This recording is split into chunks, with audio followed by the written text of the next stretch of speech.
106.5. Son las 9:17 en el sol de la mañana. Julio Martínez Pozo salió a unas diligencias que tiene que hacer a propósito de nuestro viaje en el día. ¿Y quién te va a presentar a ti?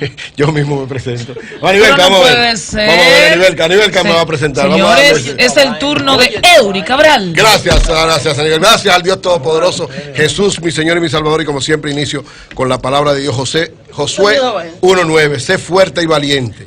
No temas ni te acobardes, porque el Señor tu Dios está contigo donde quiera que vayas. Siempre tener a Dios en nuestro ser. Moreno fue a resolver algunas cosas. Recuérdense que mañana estamos en Nueva York, nos vamos esta noche. Llegamos mañana, vamos a hacer el programa mañana en... esta noche? No vamos ahorita. Digo, esta tarde, llegamos esta noche a Nueva York. No, si tú dices esta tarde, van a recibir al aeropuerto en la tarde, no en la...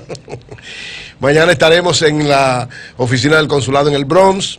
El próximo domingo estaremos cubriendo la parada de los dominicanos del Bronx y lunes y martes en el restaurante 809 de el Alto Manhattan. Así es que la comunidad dominicana en Nueva York estará con nosotros y nosotros con ellos en estos días. Miren, hay dos elementos muy importantes de información de la economía que ambos, viéndolo en ambos aspectos, muestran desde mi punto de vista cómo las autoridades de la economía monetarias saben cómo manejarse en función de las realidades que se presentan.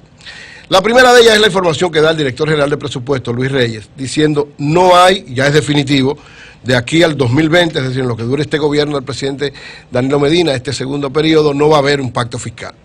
Dice, ¿el por qué no va a haber un pacto fiscal? Primero, porque el pacto eléctrico no ha terminado. Ustedes saben que hay una situación un poco complicada y difícil, ya prácticamente terminado, sectores se opusieron y se está discutiendo todavía el pacto eléctrico.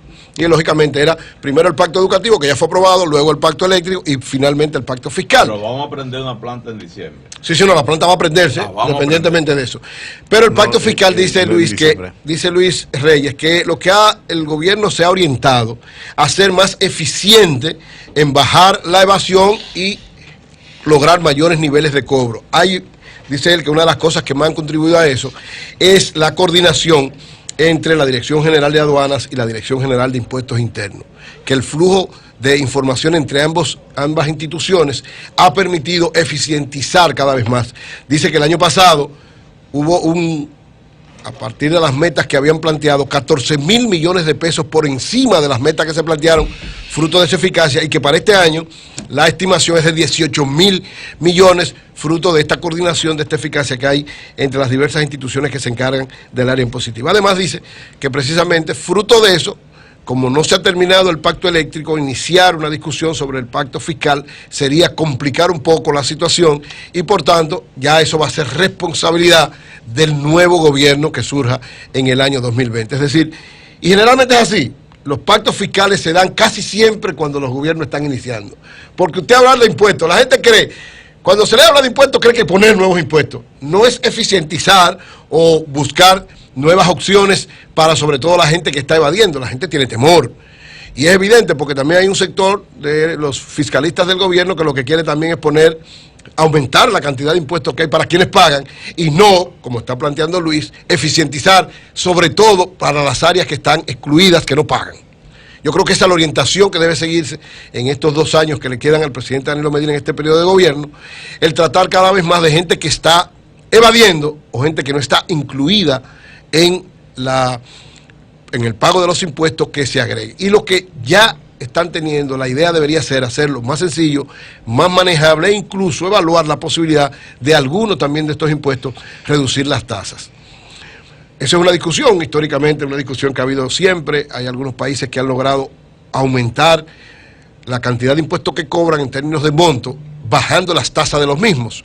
El caso de Islandia, el caso de Rusia, pero evidentemente República Dominicana tiene otra realidad, habría que acomodarla, habría que evaluarla, y evidentemente que a los fiscalistas, a los del área tributaria del gobierno no les gusta esa idea, porque es mucho más fácil usted mantener lo que tiene o aumentarlo o ponerle a nuevos que usted buscar una reevaluación en función de bajar tasas y darle mayor eficacia. Así que esta es una información que de alguna manera crea ciertos niveles de tranquilidad, sobre todo para sectores que tenían temor de que un nuevo pacto fiscal, una nueva reforma tributaria fuera a crear nuevos impuestos. La segunda es el Banco Central que anuncia la subida de su tasa de política monetaria. ¿Qué significa esto? Sí, yo lo vi. ¿Qué significa esto? En términos concretos, cuando el Banco Central sube la tasa monetaria, lo que implica es que el dinero va a ser un poquito más caro.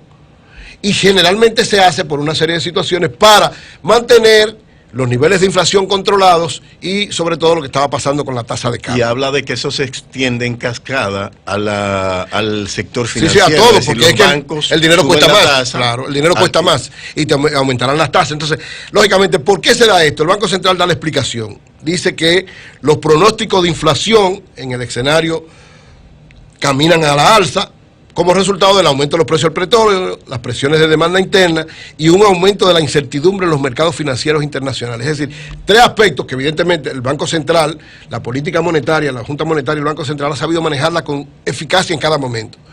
Cuando hay que restringir, restringe, y cuando hay que tirar, tira. Es decir, cuando hay que soltar, el banco ha sabido soltar en los momentos precisos. Pero cuando tiene que restringir por estas situaciones, son tres situaciones concretas, específicas, que son de perturbación y de preocupación para la economía dominicana. Los precios del petróleo, evidentemente siguen teniendo esta tendencia alcista, una demanda interna que está teniendo una presión grande también para la cantidad de pesos que hay que buscar y dólares que hay que buscar, y sobre todo la incertidumbre en los mercados financieros internacionales por muchas situaciones que se están dando a nivel internacional, que eso provoca también una presión para nosotros. Y el hecho, que lo hemos estado diciendo desde hace mucho tiempo, la subida de tasas que está dando la economía norteamericana, que empezó desde enero, ha seguido y que tiene evaluado 3 subidas de tasas más la Reserva Federal Norteamericana. Todos esos son elementos que lógicamente las autoridades tienen que ir manejando para evitar que la estabilidad nuestra vaya a ser afectada. Así que estas dos decisiones, la primera, no ponerse a discutir ahora mismo un pacto fiscal, y segundo, la política del Banco Central de aumentar lo que tiene que ver con su tasa de política monetaria para evitar que estas 3 situaciones puedan afectar lo que es tanto la estabilidad en términos de inflación, seguir controlada la inflación y sobre todo que no nos vaya a provocar una situación mayor en términos de la tasa de cambio. Así que continúen en esa orientación, evaluando, viendo, porque la garantía fundamental de la economía dominicana es mantener siempre los niveles de crecimiento, la inflación controlada y la estabilidad macroeconómica, que a final de cuentas es lo que nos garantiza tranquilidad a cada uno de nosotros. Aquí termina mi comentario, entonces a las 9:24 José.